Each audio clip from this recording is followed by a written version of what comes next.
Hello দোস্ত, তুই কি একটু বাসায় আসতে পারবি? আমার না কিছু ভাল লাগতেছে না, আমি আর পারতেছি না। আরে দোস্ত, তুই কাঁদতেছিস কেন? কি হইছে?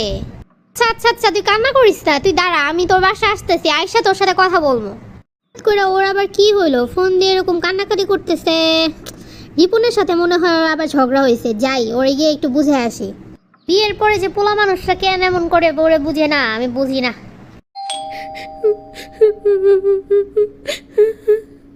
কি রে, কি হয়েছে তোর? দোস্ত আয়, রুমে আয়। আচ্ছা ঠিক আছে, চল রুমে চল। উফো, তুই কান্না না থামাইলে আমি কেমনে বুঝবো কি হয়েছে? আর যদি আবার খুইলা না বলস, আমি কি বসে বসে তোর কান্না দেখমু? ক ক তো কি হয়েছে আমারে বল। দোস্ত, ওই আমার সাথে আবার চিট করছে। কি কস? কেমনে? কালকে 8টা বাজে আমার ফোন দিয়া বলতেছে যে ওর একটা ইমার্জেন্সি মিটিং আছে, একটা হোটেলে যাইতে হইব, ওর আসতে রাত হইব, বাইরে থেকে খাই আসবো। এর জন্য আমিও ভাবলাম তাহলে আমি যাই, একটু পিৎজা খাই আসি। পিৎজা খাইতে গিয়ে যা দেখছি দোস্ত, আমি আমার নিজেরে বিশ্বাস করতে পারতেছি না। ওইখানে এম এর সাথে। তুমি জানো না তোমাকে ছাড়া আমার প্রতিটা দিন কতটা কষ্টে কাটে। তুমি আমার দেখা শ্রেষ্ঠ একজন সুন্দরী নারী। আমি তোমার জন্য আমার জীবনটাই দিয়ে দিতে পারবো। আরে কি যে বলো না তুমি। Love you Sonia. I love you two.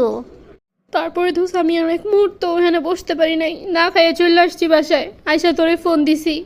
আচ্ছা তুই এখন আমার কথাটা শান্তভাবে শোন, তুই আগে কান্নাটা থামা। না দোস্ত, আমি বুঝতেছি না আমি কি করবো, মনে হইতেছে আমি সুইসাইড করে মরে যাবো দোস্ত। আরে কি করস? তুই সুইসাইড করবি কিসের জন্য? তোর বাবা মা আছে না, ফ্যামিলি আছে না তোর? তোর মাথাটা নষ্ট হয়ে গেছে নাকি? তোর স্বামী কোনো ভুল করলে, অন্যায় করলে তারা তো দেখবই, তারা এটার বিচার করবো। দোস্ত তুই তো জানোসই আমি ওর সাথে পালায় আসছিলাম, আমরা প্রেম করে বিয়ে করছি, 10 বছর হয়ে গেছে দোস্ত। এখনও যদি ও আমার সাথে এরকম করে তাহলে আমি আর কই যাবো ক? আমার বাবা মা আমারে যথেষ্ট ভালোবাসে, এটা তো আমি জানি, কিন্তু আমি আমার বাবা মার আর কষ্ট দিতে চাই না। আমি তাদেরকে একবার অনেক বড় কষ্ট দিছি, আমি আর তাদেরকে কষ্ট দিতে চাই না। এর জন্য তুই সুইসাইড করবি? এটা কোনো কথা হইলো? বোকার মতো কথা বলস তুই, বুঝছস? দূর, বোকার মতো কথা বলিস না তো। তোর বাবা মা যে তোরে লালন পালন করে এত বড় করলো, তার কোনো প্রতিদানই তুই দিবি না? তোর স্বামীর কথা তুই বাদই দে, তুই তোর মা বাবার কথাটাও চিন্তা করে একবার।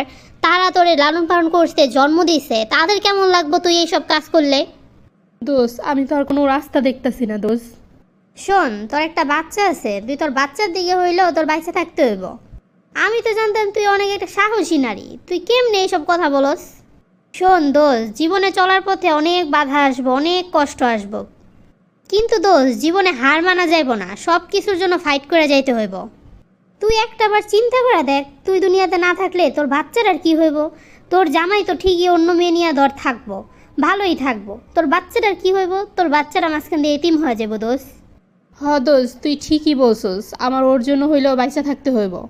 আমি দরকার পড়লে আমার বাচ্চারা নিয়ে অন্য শহরে চলে যাবো, আমি দরকার পড়লে ভিক্ষা করে আমার বাচ্চারা খাওয়ামো, মানুষ করবো। তবু এই জানোয়ারটার সাথে আমি আর জীবনও থাকবো না, আমি আর এক মুহূর্ত এই জানোয়ারের সাথে থাকবো না। দোস্ত দেখ, আমরা প্রেম করে বিয়ে করছি, কেমনে পারলো আমার সাথে চিট করতে? শোন দোস্ত, বাদ দে, ও নিজের জীবনের দিকে ফোকাস দে। দোস্ত তুই তো জানোসই, life is not a bed of roses, because এখানে আমাদেরকে সবসময় ফাইট করে যেতে হবে। দুনিয়াতে মানুষ তো একবারই আসবে, একবারই সুযোগ পাবে, এই জীবনটাকে কাজে লাগা দোস্ত। আমি মনে করি কি দোস্ত, at first you should love your self.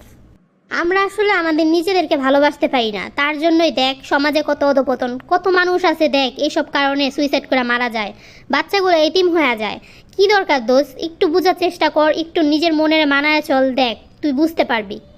আল্লাহ তাআলা আমাদেরকে জীবনে অনেক বড় বড় কষ্ট দিয়ে আমাদেরকে পরীক্ষা করে, বুঝছস দোস্ত? তুই জীবনে তখনই সফল হবি যখন তুই তোর জীবনের সকল দুঃখ কষ্ট চাইপা রেখা শক্তভাবে দাঁড়া থাকতে পারবি, ঠিক তখনই তুই আল্লাহর পরীক্ষায় উত্তীর্ণ হবি। এই জন্যই দোস্ত মানুষ বলে, ভাবিয়া করিও কাজ, করিয়া ভাবিও না। প্রিয় বন্ধুরা, আপনারা লাইক, কমেন্ট ও শেয়ার করে আমাদের পাশে থাকুন। আপনাদের একটি লাইক ও কমেন্ট আমাদের নতুন ভিডিও বানাতে অনেক উৎসাহ যোগায়।